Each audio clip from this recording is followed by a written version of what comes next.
Hello, loves, and welcome to the Introverts Toolbox, the podcast for introverts who feel like the world's kind of fucked up, where the biggest and craziest people get all the success, and we're left wondering, like, oh my god, what the hell do we do?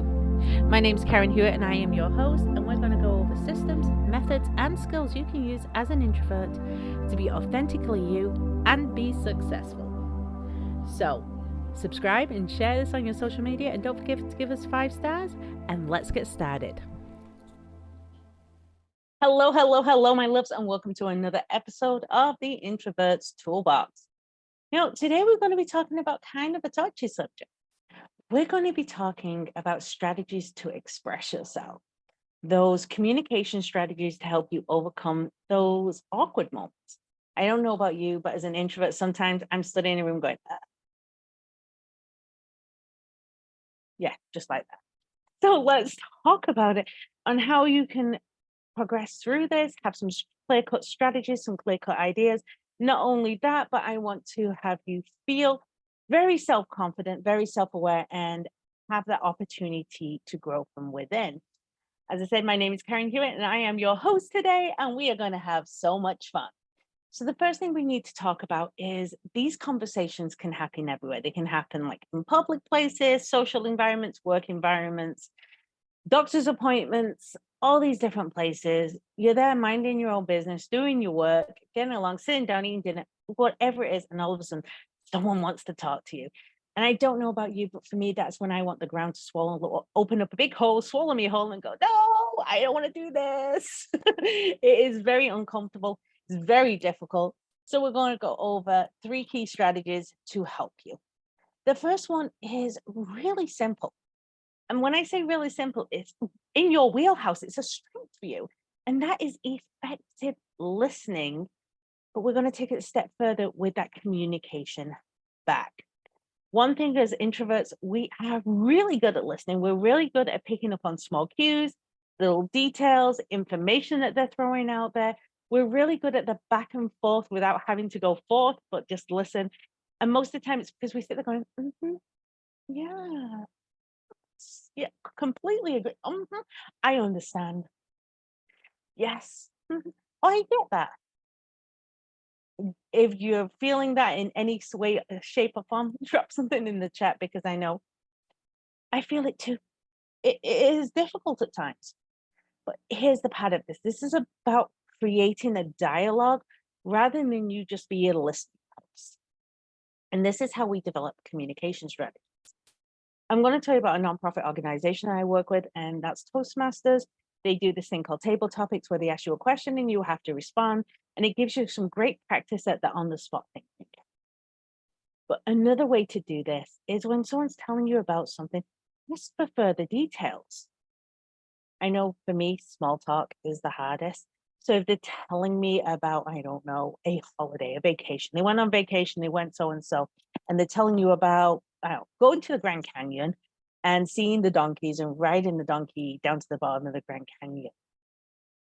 Wow, think, what question can I ask? They're very excited about this. Oh my goodness, you can ride a donkey to the Grand. How long did that take? They keep going. Oh my gosh, it kind of feels like that might be an uncomfortable. How did it feel? Can you tell me more about it? It's like really interesting.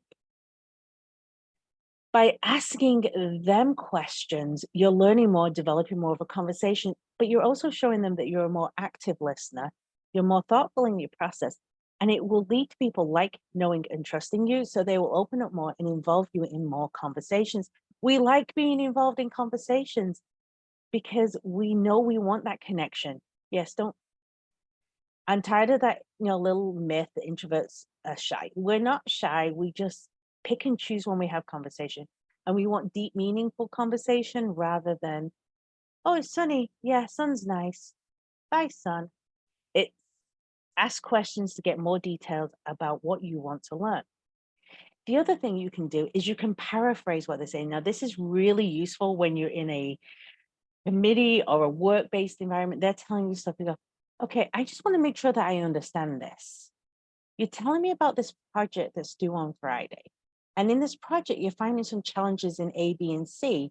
Now, it sounds like you've overcome A and B, Where is the C on this challenging? Maybe if we sit down and discuss, we can come up with some ideas. By paraphrasing it back to them and offering them a thoughtful intro to having that discussion with you, you are now showing a collaborative effect. You're showing teamwork. You're showing a huge strength in yourself for how you work with people, how you develop with people. And it, again, builds that like, know, and trust factor, which in turn will help you get further ahead at work, help you grow and develop. Now, my second technique, my second trick here, or my second hack, is you have to develop boundaries. And the reason you have to develop boundaries is sometimes as an introvert, people will literally have you listen to them for 6 or 7 hours at a time. And if you don't stand up and go, well, no, go. You can do this in many different ways. And it's about being assertive, and you're allowed to be assertive. Don't think you have to be a people pleaser and let people walk all over you. But what you could do is say, oh, looking at your watch, go, you know what? I really want to talk more about this project. It's currently 2 p.m. I do have another meeting at 2:15. So in order to get there on time, I need to put a hard stop on this conversation at 2:10. But let's sit down for 10 minutes and see what we can come up with. And if they go, well, I don't have 10 minutes. Oh, you know what? Not a problem. Let me look at our calendars. Pull up your calendar. Here, I have a 30-minute block right here at this time. Will that work for you? What you're doing by setting that clear, established boundary, you're telling them that you're not available to listen to them all the time. You're either willing to give them a certain amount of time or you're willing to reschedule your time. Be very clear on these boundaries. Now, that's for timing. What about if they're talking to you about something that you're uncomfortable with? I don't know about you, but I've had people just spill everything to me. And sometimes they're like, I don't really want to know about the thing that you have found on your leg. No, I don't want to look at the spot on your foot. If you're feeling that at all, please just give me some reassurance I'm not alone. You can turn and say, oh, I understand you're having some challenges, or I understand that's concerning to you. I'm not the person to speak to. Maybe you should talk to a doctor. Give them an alternative where they're not having to speak to you, and set that clear boundary that that is not a topic that you are comfortable with or interested. I won't say interested because that, I'm not interested in what you have to say. Kind of sounds like mean. But no, I'm not comfortable giving advice on that information. It's out of my scope of expertise. I don't really know much about that. Have you spoken to your have you spoken to HR? They may be able to answer that a little bit better. Whoever it is, give them an alternative to speak out, reach out to in order to find that information. And my last tip for today, and please, if you have other tips or if you've used any of these, throw these in the comments because we kind of want to know because it's kind of fun to learn more from each other. Is if you don't know how to put it into words, go ahead and put it into writing. Text them, email them, write a letter, write a report. If I know for me as an introvert, I often feel unsure about standing up for myself, that assertiveness, because I don't want to be a bother.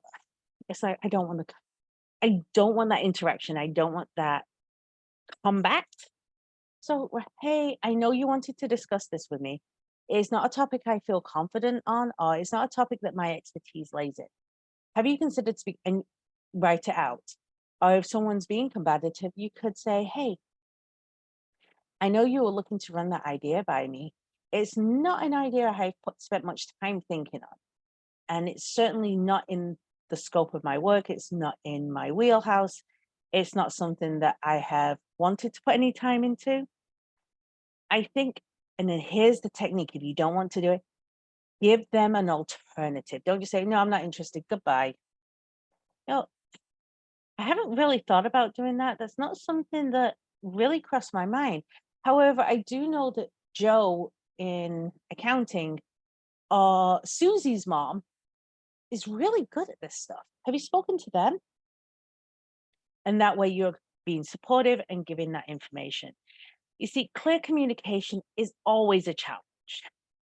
And it doesn't matter how much we put into it or how much we grow or how much we try and develop this, we're going to find things that make it a little bit more difficult and a little bit more like, oh, what do I say now?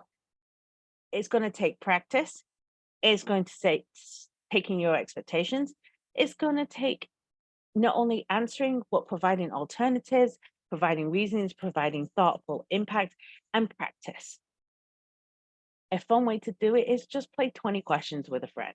Let's just back and forth and get that dialect, that on the spot speaking going, and it will help you a great deal. With that, what effective ways have you come up with for communication, whether it be asking questions, setting boundaries, or even writing it down? Let me know in the comments. And as always, please give us a 5-star review or a thumbs up and share us and tag any of your friends that you think, well, you know what, they need to know. Let's set some clear expectations, or they need to know how to write it out. And let's help our introverts out, because, you know, we're here to work together. Till the next episode, have a wonderful time. Hello, loves, and welcome to the Introverts Toolbox, the podcast for introverts who feel like the world's kind of fucked up, where the biggest and craziest people get all the success, and we're left wondering like, oh my God, what the hell do we do? My name's Karen Hewitt, and I am your host.